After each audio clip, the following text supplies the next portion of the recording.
So lucid dreaming is the ability to take control of your dreams and actually do whatever you like in that dream state. You can fly, you can run at the speed of light, you can even have laser eyes, teleport yourself, time travel. I mean, you can defy the laws of physics and nature, and literally, it's a free space.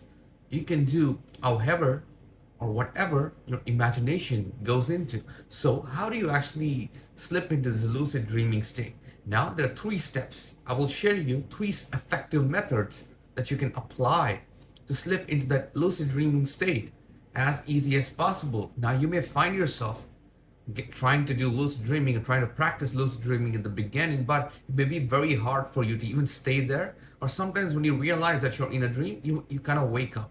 So here are three steps that you can follow to effectively practice lucid dreaming and stick on till the end, because I'm going to share you one bonus technique which I use to slip into the lucid dreaming state much faster. But before we dive into this, I made a video on why lucid dreaming can be very, very, very dangerous. So I'll link it down in the description below or in the pop-up card above, and you can even go back and into my channel and watch that. So proceed with caution. This is dangerous, but if you imply or if you implement the right techniques, it is amazing. It's one of the most beautiful experiences that you can ever have in your entire life. Step number one, don't panic. And when I say it, I mean it. Do not panic. Why I say don't panic is because when you are in that dream state and when you become aware that you are in a dream, you kind of panic. This is, okay, I'm in a dream. This is gasp. And that is a moment where your mind wakes up. When you wake up, this is a step which many people, even me, including myself, have struggled to pass by. Like, I will know I'm in a dream state, but as soon as I know that I'm in a dream state, I'll wake up. It's like because of the heightened emotional spike and you kind of panic at that given moment, it kind of disables you to stay in that dream state. So when you don't panic, right? You don't panic, you take it in a much more calmer way that you are in this dream state, especially when you realize that, okay, you are in a dream. You kind of take it more calmly. Don't act like it's a big thing, and don't be shocked. Now this comes with practice. You have to set an intention before you go to sleep that I will be in a lucid dreaming state. I will be in a dream and I will take control of it. Like you must reprogram your mind before you go to sleep. And then when you actually wake up in that dream state, it'll be less of a shock for you because you kind of expect it. The reason you kind of panic at that moment is because you do not expect it.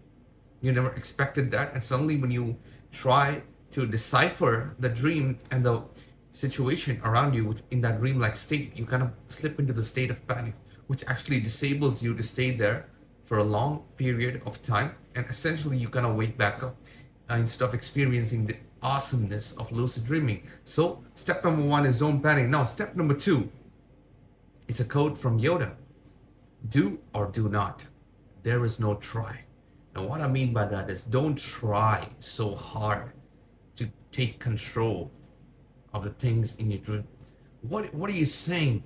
The whole point of lucid dreaming is taking control of your dreams. When you're trying, you're kind of coming from this place where you're trying to force things. Now, if you watch Star Wars and how Yoda trains Luke Skywalker, he tells Luke Skywalker, do not try. Do or do not. There is no try. So instead of trying, coming from the space of trying like you don't know and trying to take control, be in control. There's a difference. When you're trying to be in control and be dominant, there's a different kind of energy. When you're being dominant or being in control, being comfortable in your own skin, that resonates at a different kind of energy. So instead of coming from that place of trying to make everything under your control, don't do that. Come from a place of being in control. You have to shift that perspective that you have, that you already have things under control, and you should feel like it's just very effortless. It shouldn't feel like it's some hard thing that you can't capture. Ease in. At that moment when you become aware, you don't panic, you proceed to the next stage, And don't try to control things. Be or be not. And especially when you're trying to fly, don't try to fly. Just believe that you can fly. I know you're gonna say, I believe I can fly. No, I'm not asking you to sing that song by R. Kelly. Forget that. Just believe that you can fly. I said what I said. Just believe that you can fly. You already have this inherent qualities of flying, teleportation, or running at the speed of light. And once you believe that, just be that. Do or do not. There is no try. There is no middle ground. Just act upon it. Act like if you want to walk or run, you don't think about, oh, how can I walk? How can I run? I'm trying to run. I just get back control. And sometimes in dreams, it will be so hard for you to run away. You'll be trying your best to run because you're trying. You should ease in, don't panic, and actually come to the state of I know how to run and this is easy. And when you have emotional detachment from the outcome of the dreams and you're not being scared, you don't have the fear. Like when you realize it's a dream, if there's a monster right in front of you, you know that this is a dream, this is not real. And that time you get this awareness that I can control this. I don't have to try to run away.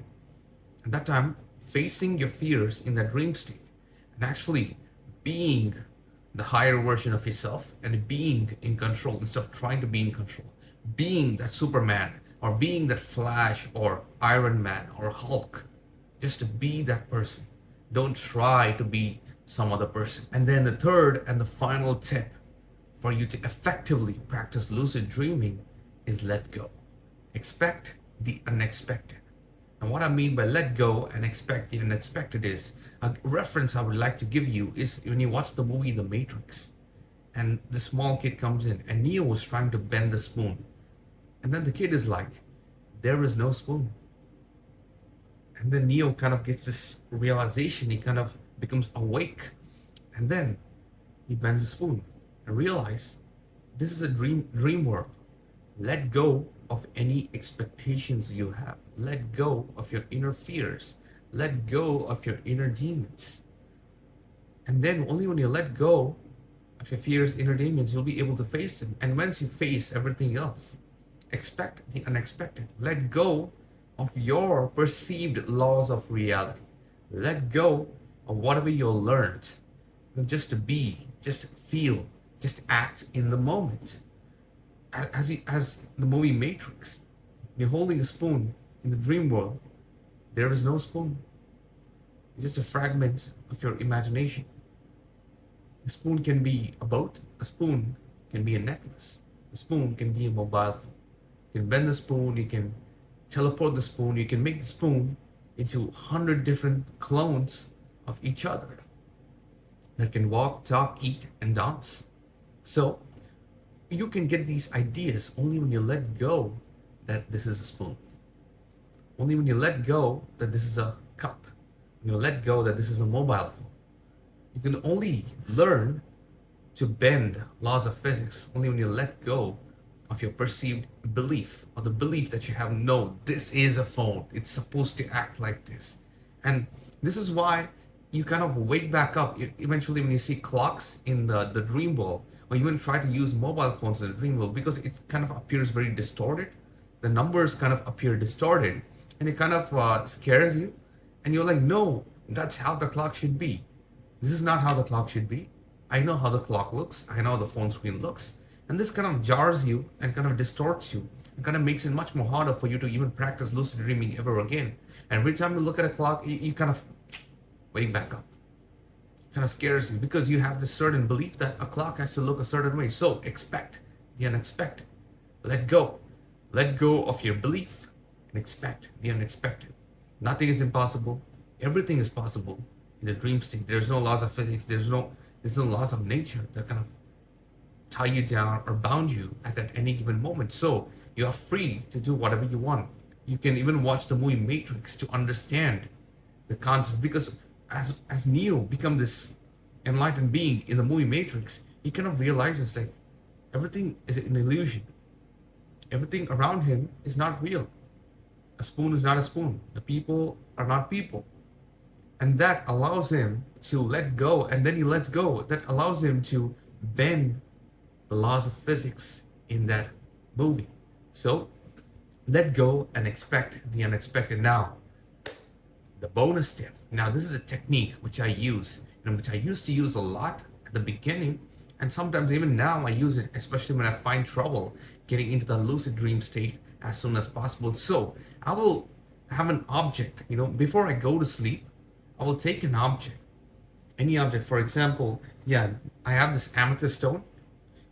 I will take this object, look at it, meditate with it for, I think, 5 minutes just before I'm going to sleep. And I'm not going to close my eyes. I'm going to look at it like open eye meditation. I'm going to visualize that this object, I will find this in the dream state. I set an intention that this is an amethyst stone. I'm going to find this when I'm dreaming. And then I'm going to take back control. And when I mention the first tip, do not panic. Set an intention before that you are going to lucid dream, and then it'll be much more easier for you to accept the reality of the dream state when you are lucid dreaming. So that is an intention that you have set before. So when you set an intention, you don't have the shock like experience. It'll be much more easier for you to accept that reality and actually act upon it. Same principle applies here. Now I'll take any object. Currently I'm using this amethyst stone. I'll set an intention that I look at this amethyst stone. I kind of define how it looks.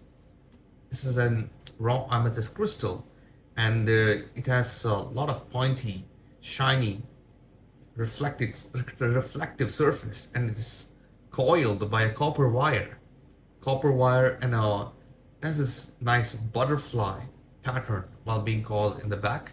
Now I will describe this, and I'll set an intention that I'm going to see this stone in my dream. And when I pick up the stone in my dream, it'll be so much more easier for me to take back control of that dreamlike state. So I set an intention with any object. I used to do it with a pen. So take a really nice pen, one of my favorite pens, and to be like, I'm going to see this pen in the dream, and then when I pick back this pen in the dream, it'll be so much more easier for me to take control of that dream state. Now, this has helped me to slip back into the lucid dreaming state as soon as possible. There was no, panic. There was no, mishap or kind of rocky roads or any subtle shift in consciousness when I was trying to lucid dream. And now, don't get confused about astral projection and lucid dreaming. Astral projection is a completely different experience than lucid dreaming, but it kind of feels similar. But in astral projection, you kind of feel something else, like your whole body is leaving like your soul is leaving your body. So this bonus technique, you can implement it and follow all the steps that are laid out in this video. And this bonus technique helps you, just getting into that state much faster, but handle this with caution.